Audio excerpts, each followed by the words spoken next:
There is an animal that goes 8 months without food and loses almost no muscle at all. Not true hibernation, not a coma. This is a biological state so unusual, science still struggles to name it precisely. A full-grown bear can slow its metabolism by 70%, and its heart keeps beating, steady as a clock. So what exactly is happening inside that body through 8 months of darkness, cold, and nothing to eat?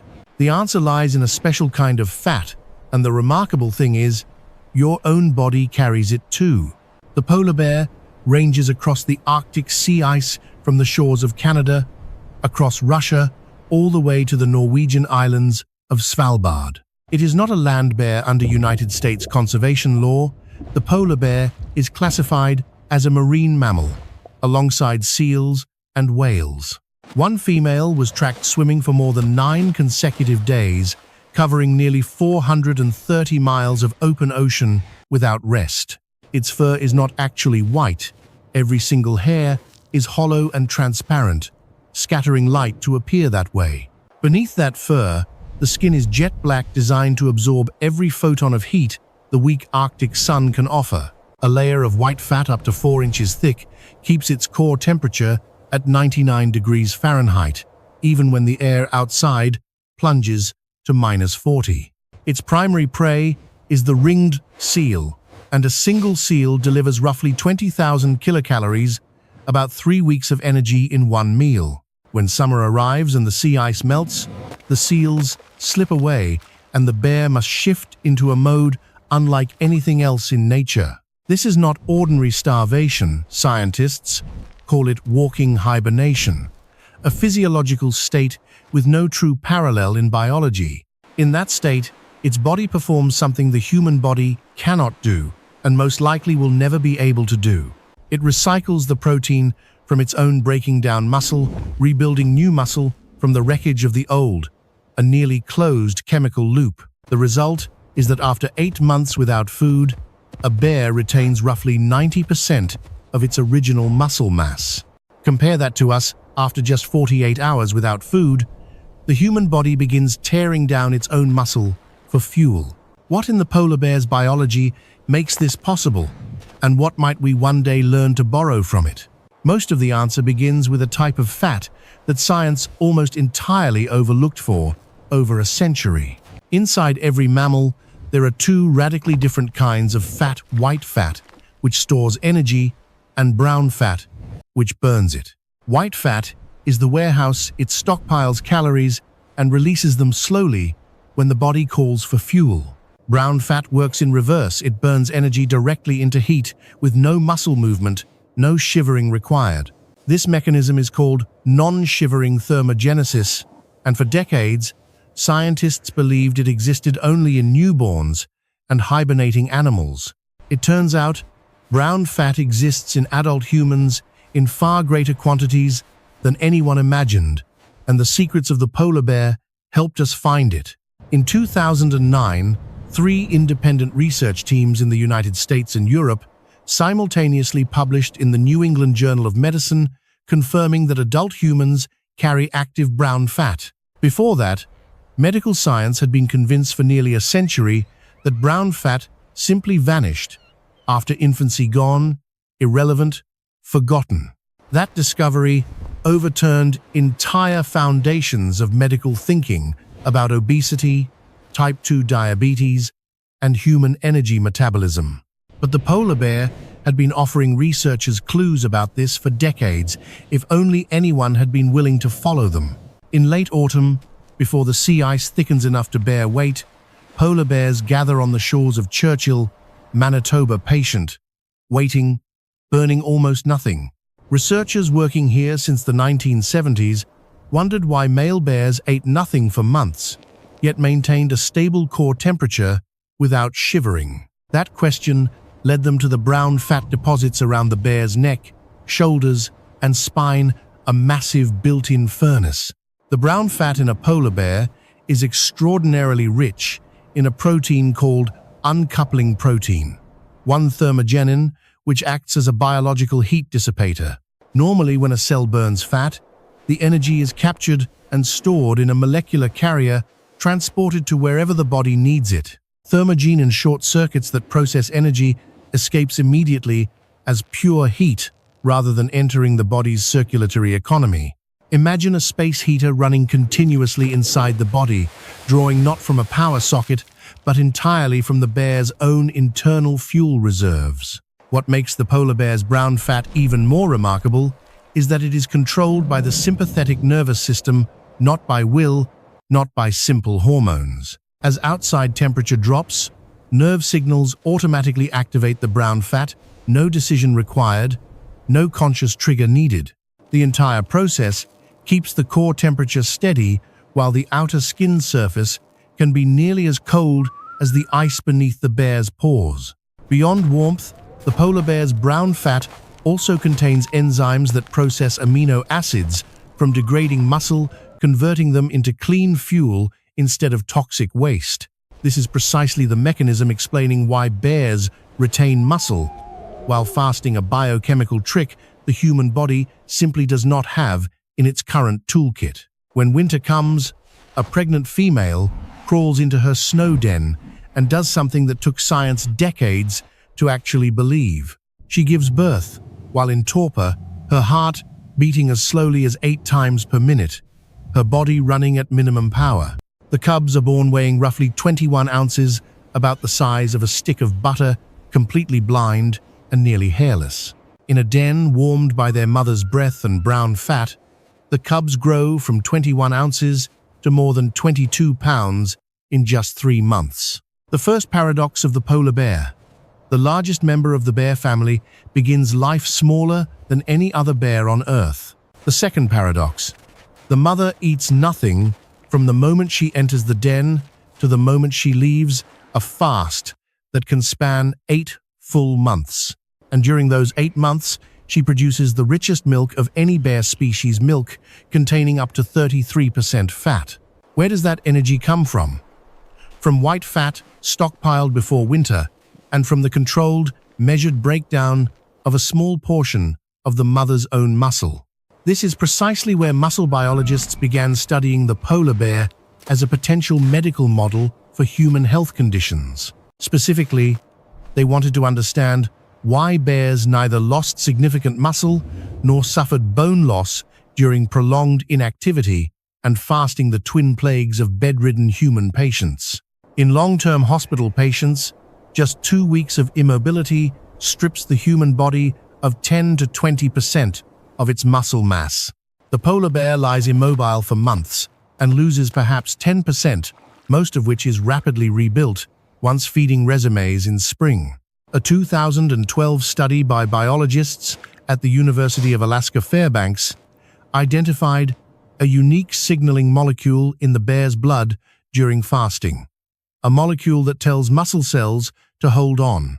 That molecule blocks muscle cells from activating their normal self-destruction pathway, a molecular key so precise it seems almost engineered.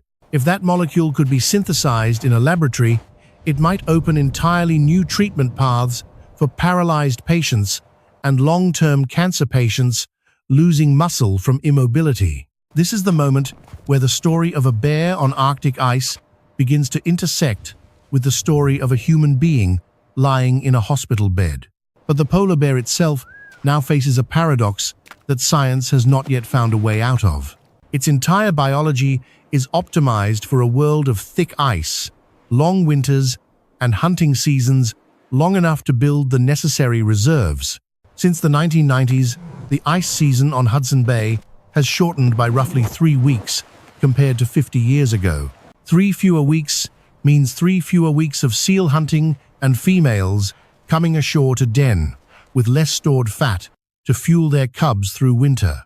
Long-term data from the Churchill Research Program shows average adult female body weight has dropped by roughly 20% since the 1970s. Here is the paradox. The very fasting mechanism that kept this species alive for millions of years has a hard physical limit, and that limit is being tested right now. A bear can fast for 8 months, but only if it's stored enough fat beforehand, and the storing season is shrinking year by year. No matter how powerfully brown fat generates heat, it cannot compensate for white fat that was never stored in the first place. This is the point where the science divides into two schools, each asking a very different question about what happens next for this species.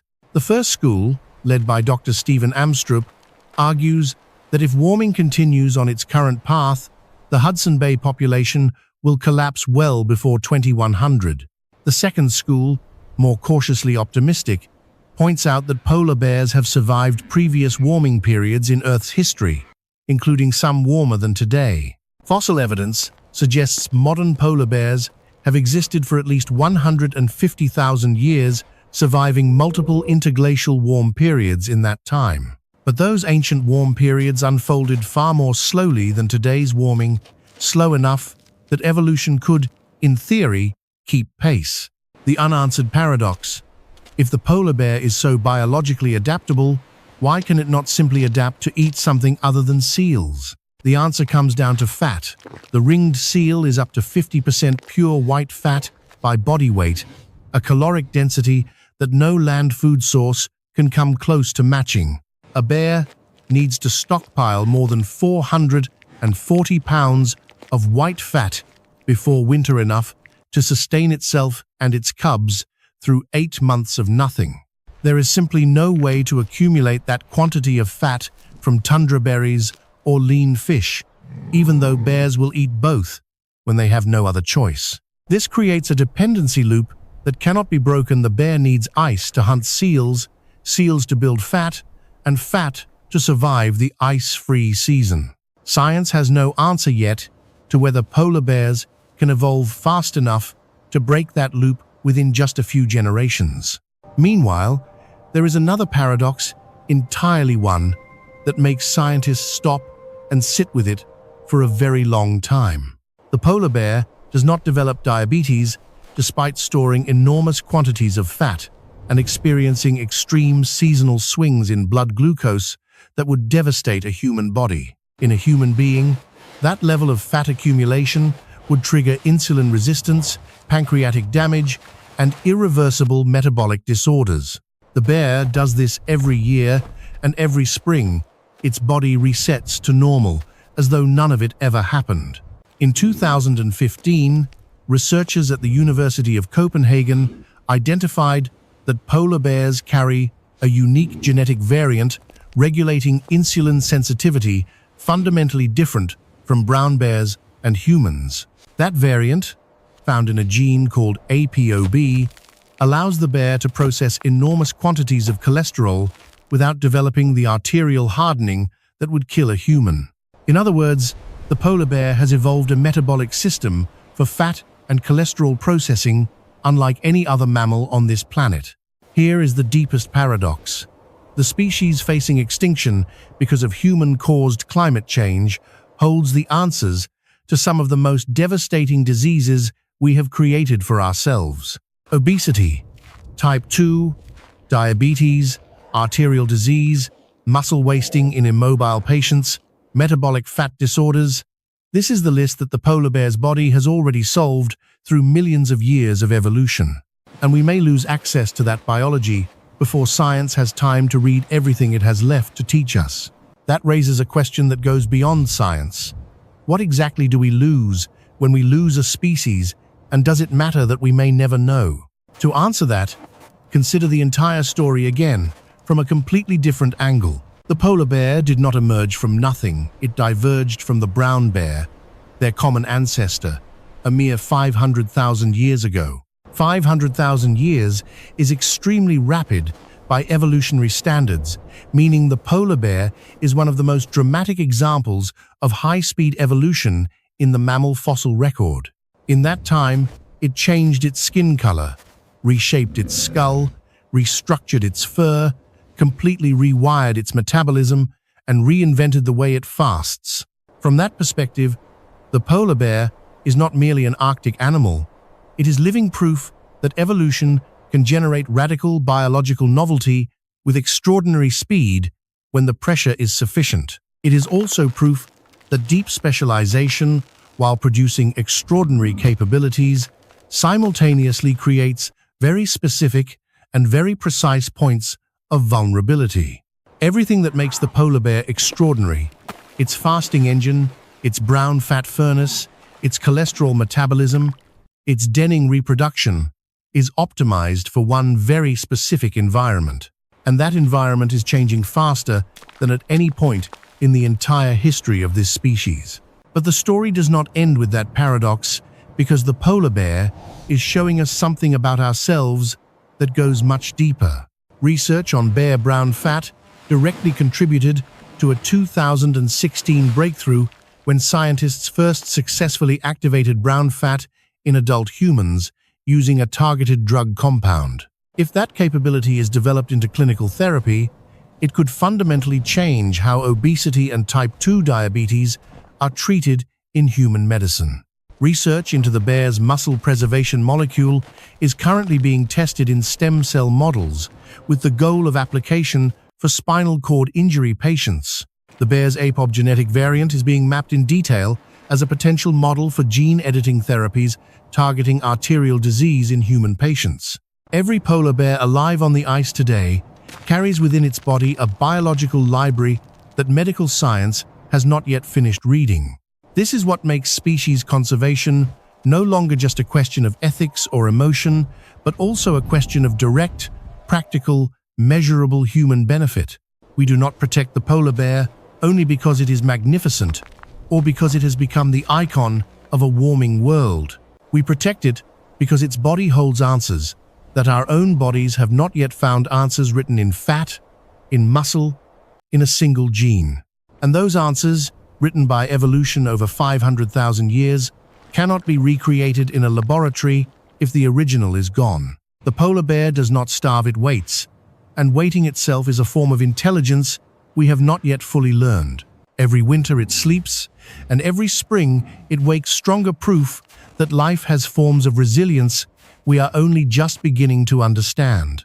And through those 8 months of cold and dark, it is doing what our best science still cannot replicate, burning itself to survive without destroying itself. The next time you hear the polar bear mentioned in a climate report, do not only picture an animal losing its home, picture instead a biological library standing on thinning ice full of unread manuscripts about how living bodies can heal themselves. Think about 8 months of darkness and the question that still has no complete answer. How does life pause without going out? That question belongs not only to science, it belongs to anyone who has ever had to wait in darkness without knowing whether spring would come. And every year, spring does come and the bear rises, leaner but whole, and walks out onto the new ice. It has done this every single year for at least 150,000 years. Out on the thinning ice, a creature that goes 8 months without food and still stands whole is looking back at us, quietly asking whether we can do the same.